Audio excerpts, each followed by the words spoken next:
예수님과 제자들이 예루살렘으로 가는 길이었습니다. 제자들은 막 엄청난 영광의 순간에 꿈꿨을 거예요. 그런데 정작 예수님은 십자가를 향하고 계셨다는 거. 오늘 마테오복음서를 보면서 이 같은 길 위에서 어떻게 이렇게 다른 꿈을 꿀 수 있었는지, 그 이야기 속에 숨겨진 섬김이라는 정말 놀라운 진리를 한번 같이 파헤쳐 보려고 합니다.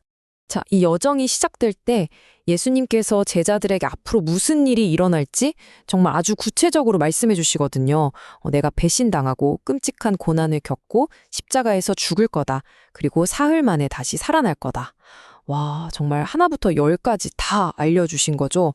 이 말씀 때문에 예루살렘으로 가는 길이 마냥 즐거울 수만은 없었을 텐데 말이죠. 아주 짙고 엄숙한 그림자가 드리워진 거예요. 그런데 말이죠. 스승님이 이렇게까지 분명하게 경고를 하셨는데 제자들은 그 의미를 전혀 정말 하나도 깨닫지 못했어요. 마음이 완전히 다른 데 가 있었던 거죠. 이제 예루살렘에만 들어가면 우리 스승님이 드디어 왕이 되신다. 그럼 우린 그 옆에서 최고로 높은 자리를 차지하는 거야. 이런 세속적인 기대감에 잔뜩 부풀어 있었던 겁니다. 아니, 한번 생각해 보세요. 스승님은 곧 닥쳐올 죽음에 대해 이야기하고 계시는데 바로 그 타이밍에 한 어머니가 와서 자기 아들들 출세 좀 시켜달라고 부탁하는 장면이라니 정말 너무나 극명한 대조 아닌가요? 이게 바로 예수님의 생각과 제자들의 생각이 얼마나 멀리 떨어져 있었는지를 그냥 한 번에 보여주는 그런 장면인 거죠. 자, 여기 한번 보시죠. 예수님과 제자들의 이 동상이몽이 정말 명확하게 드러납니다. 둘 다 예루살렘으로 올라간다는 똑같은 말을 하고 있었지만 그 의미는 하늘과 땅 차이였어요. 예수님한테 올라감은 십자가를 향한 자기 낮춤, 희생의 길이었죠. 하지만 제자들에게 올라감은 뭐였을까요? 바로 권력의 꼭대기를 향한 세속적인 욕망의 길이었던 거예요. 정말 같은 길을 걸으면서도 완전히 다른 곳을 보고 있었던 거죠. 근데 더 안타까운 게 뭔지 아세요? 이 어머님의 부탁을 듣고 막 화를 냈던 나머지 10명의 제자들 있잖아요. 이들도 사실은 똑같은 야망을 품고 있었다는 거예요. 그 분노가 무슨 정의감에서 나온 게 아니었던 거죠. 쟤네가 우리 자리 뺏는 거 아니야? 하는 경쟁심, 질투심, 딱 그거였어요.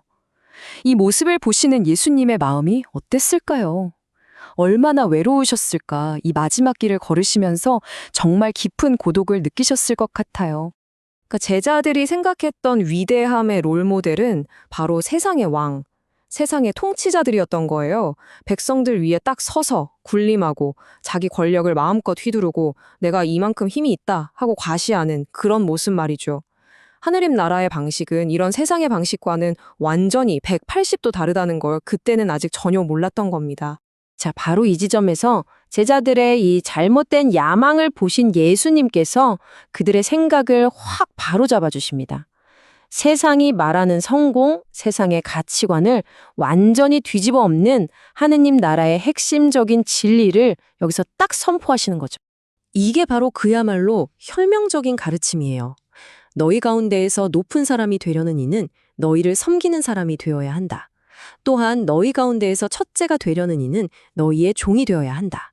어떠세요? 더 위로 올라가려는 세상의 길과는 정반대죠. 아래로, 더 낮은 곳으로 내려가는 길. 이것이야말로 하느님 나라의 놀라운 역설입니다. 그러니까 여기서 우리가 꼭 붙잡아야 할 핵심이 바로 이거예요. 하느님 나라에서 말하는 진짜 위대함이라는 건 얼마나 많은 사람을 내 밑에 두느냐, 얼마나 지배하느냐가 아니라는 거죠. 오히려 얼마나 더 낮은 자리로 내려가서 얼마나 더 많은 사람을 위해 봉사하고 섬기느냐. 바로 그 마음과 행동에 달려 있다는 겁니다. 그리고 예수님은요, 이 가르침을 그냥 말로만 자, 이렇게 해라 하고 끝내지 않으셨어요.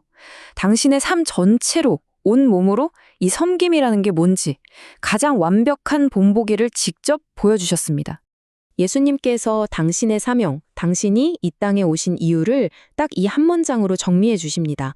나는 섬김을 받으러 온 게 아니라 섬기러 왔다. 그리고 내 목숨을 많은 사람들의 몸값으로 내주러 왔다. 바로 이거예요. 섬김을 받으시는 게 아니라 오히려 섬기시고 결국 당신의 목숨까지 내어주시는 것. 이게 바로 예수님이 걸어가신 섬김의 길, 그 최고의 경지였던 거죠. 이게 정말 놀랍지 않으세요?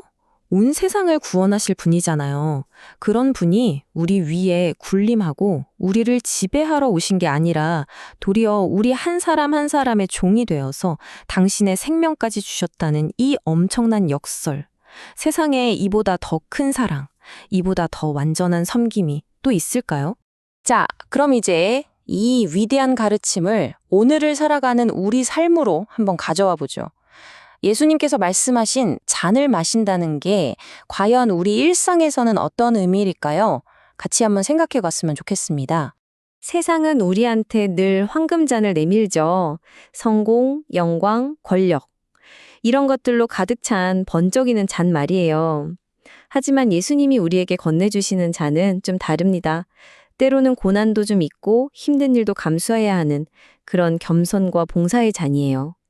우리가 정말 그분을 따르는 사람이라면 바로 이 잔을 기꺼이 마실 준비가 되어 있어야겠죠. 근데 이 섬김이라는 게 뭐 엄청나게 거창하고 대단한 일이어야만 하는 건 아니에요. 바로 우리 매일의 삶, 아주 사소한 것들 속에서 시작되거든요. 욱하고 화나는 거 한번 꾹 참고 나도 모르게 쓱 올라오는 교만한 마음 한번 누르고 진짜 이건 끊어내고 싶다 하는 나쁜 습관들과 매일 싸워 이겨내는 것. 이 모든 게 바로 우리가 매일 바칠 수 있는 영적인 순교이고 진짜 섬김의 시작인 겁니다. 이렇게 내 안에서부터 섬김이 시작되면 그게 자연스럽게 밖으로 우리 이웃에게로 흘러가게 되어 있어요. 주변 사람들이 뭘 필요로 하는지 한 번 더 관심을 가져주고 누가 알아주든 말든 그냥 묵묵히 도와주는 거죠. 내 소중한 시간, 내 마음을 기꺼이 내어주고 내가 이만큼 했으니 대접받아야지 하는 마음을 스르르 내려놓을 때 바로 우리의 삶을 통해 하느님의 사랑이 세상에 보여지는 거예요. 세상이 말하는 길과는 정말 다르죠. 섬김을 통해서 오히려 가장 녹아진다는 이 신비로운 길에 대해 오늘 함께 이야기 나눠봤습니다. 자, 이제 마지막으로 우리 각자에게 이 질문을 던지면서 마무리하고 싶어요. 오늘 하루 당신은 누구를 위해 섬기시겠습니까?